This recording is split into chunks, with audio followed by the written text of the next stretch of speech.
Assalamualaikum warahmatullahi wabarakatuh. Perkenalkan, kami dari kelompok 5 mata kuliah toksikologi. Kami terdiri dari 9 anggota. Yang pertama Prisca Yamima Sirait, yang kedua Maya Sari, yang ketiga Mela Meliza Putri, yang keempat Mital Jannah, kelima Putri Zohanda, yang keenam Revina Tasya Azkia, yang ketujuh Talita Betri Adriani, yang kedelapan Hepriza Putri, dan yang kesembilan Nanang. Terima kasih kepada Ibu Apoteker Mira Pebrina MSc sebagai dosen pengampu mata kuliah toksikologi. Selanjutnya, berikut hasil presentasi video dari kelompok kami. Selamat menyaksikan. Nah, teman-teman, sebelum kita masuk ke tahap yang lebih jauh, kita harus mengetahui terlebih dahulu apa sih sekresi toksikan itu. Sekresi toksikan adalah proses pengeluaran zat-zat sisa hasil metabolisme tubuh, senyawa-senyawa atau zat beracun yang tidak diproduksi secara alami di dalam tubuh manusia, sehingga toksikan harus diekskresikan dari tubuh dengan cepat ataupun lambat, baik dalam bentuk asal ataupun metabolitnya. Selanjutnya, jalur-jalur ekskresi toksikan. Yang pertama dimulai dari ekskresi ginjal, kemudian ekskresi hati atau empedu, kemudian ekskresi paru-paru, dan yang terakhir ekskresi jalur lain, seperti contohnya melalui keringat, air liur, melalui ASI atau kelenjar mamar.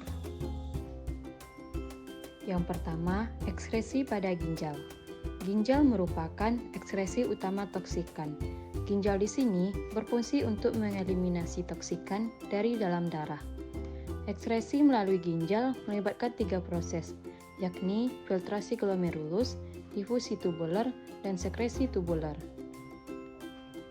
Filtrasi glomerulus.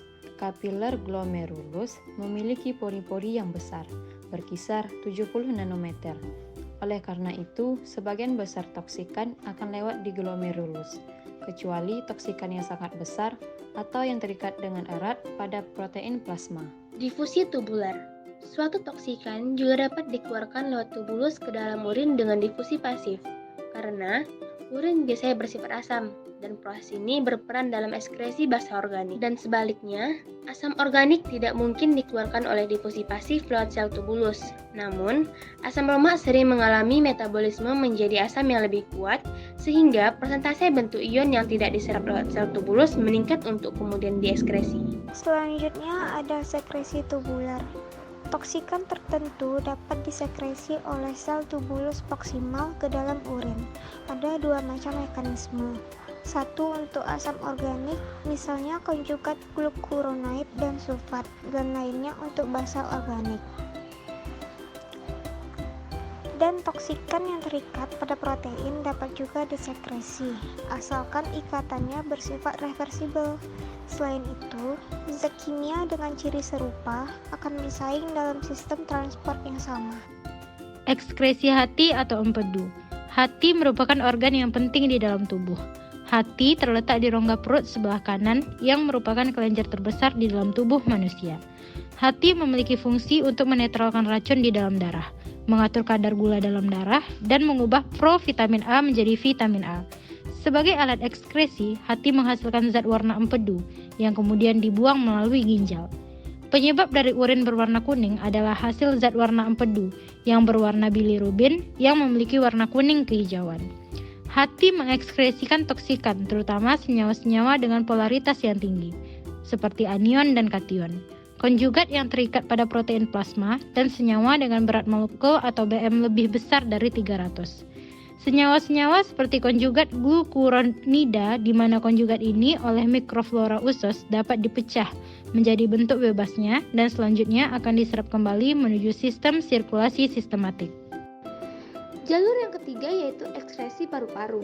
Paru-paru merupakan sistem pengeluaran dalam tubuh yang mengeluarkan zat sisa metabolisme berupa karbon dioksida dan air yang berupa uap air. Ekskresi toksikan melalui paru-paru terjadi secara difusi sederhana lewat membran sel. Jalur lainnya yaitu ada keringat, air liur, kelenjar mamai. 1. Jalur keringat. Proses pengeluaran keringat diatur oleh hipotalamus untuk menghasilkan enzim bradikinin yang bekerja mempengaruhi kegiatan kelenjar keringat. Pada jalur keringat, perubahan suhu akan merangsang pusat pengatur suhu pada otak yang diteruskan oleh saraf simpatetik ke kelenjar keringat. Selanjutnya, kelenjar keringat akan menyerap air garam dan sedikit urea dari kapiler darah dan kemudian mengirimnya ke permukaan kulit dalam bentuk keringat. Jalur yang kedua yaitu jalur air liur. Suatu substansi yang diekskresikan dalam air liur akan memasuki mulut dan pada umumnya bahan ini akan sering tertelan yang memungkinkan diabsorbasi. Pada saluran pencernaan, toksikan bisa saja terdapat dari komponen-komponen yang tidak terionisasi dan tingkat kelarutan suatu bahan dalam lemak. Nah, jalur berikutnya yaitu jalur kelenjar mamae. Jalur ekskresi ini menjadi sangat penting ketika kehadiran toksikan dalam ASI terbawa oleh ibu kepada bayinya ataupun dari susu sapi ke manusia. Ekskresi ini melalui difusi yang sederhana. Dikarenakan kehadiran toksikan dalam ASI terbawa oleh ibu kepada bayinya, oleh karena itu, ibu menyusui harus memperhatikan makanan maupun minumnya sebelum menyusui. Begitu juga dengan peternak sapi yang harus menjaga agar rumput makanan sapi ternaknya tidak terkontaminasi oleh pestisida. Cukup sekian hasil presentasi video kelompok kami ucapkan terima kasih.